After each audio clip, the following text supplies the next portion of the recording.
لي مسج من ولية أمر بتشتكي فيها بتقولي إن أنا ابني غبي ومعتمد على الحفظ في تحصيله الدراسي ومعندوش موهبة، والحقيقة إن أنتِ لازم دورِك كأم إن أنتِ تعرفي إن ابنِك كده ذكي. إزاي؟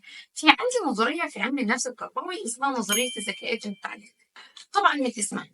عندي قسِّمة الذكاء إلى ذكاءات متعددة.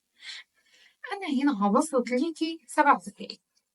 أول ذكاء عندي هو الذكاء اللغوي، وهنا عند الطفل بيقدر يستخدم المفردة بلباقة، بيفهم أكتر معنى المفردة الواحدة، عنده فن الرد اللي إحنا بنسميه اللغة. تاني ذكاء عندي وهو الذكاء الرياضي المنطقي، وهنا الطفل بيقدر يتم العمليات الحسابية، بيفكر تفكير منطقي، ودايما بيسأل ماما أو بابا ليه؟ أي حاجة هنعملها ليه؟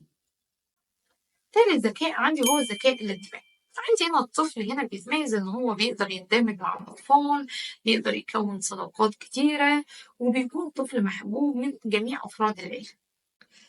رابع ذكاء عندي وهو الذكاء الشخصي، وهنا الطفل بيكون فاهم شخصيته كويس، واثق من نفسه كويس جدا. الصداقات عنده صداقات قليلة، مش بيحب يعمل صداقات كتيرة، ممكن الصداقة عنده لا تتعدى 2 أو 3 أصدقاء، وبيكون مرتبط بيهم جدا.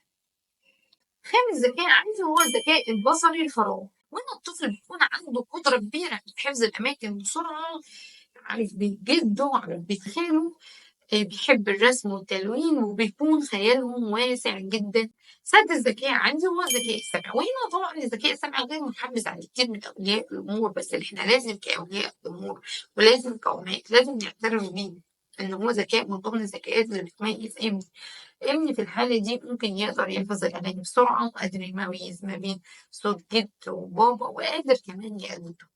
سابع ذكاء عندي هو الذكاء الطبيعي، وهو الحقيقة إن ابني بيحب يتعامل مع الحيوانات، بيحب يستكشف الطبيعة، بيحب النباتات.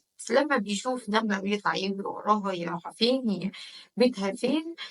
انت دورك كأم ان انت تكتشفي ابنك بيتميز بذكاء ايه، ومش شرط عندي يكون ذكاء واحد، ممكن يكون اكتر من ذكاء، طبعا بالنسب متفاوتة.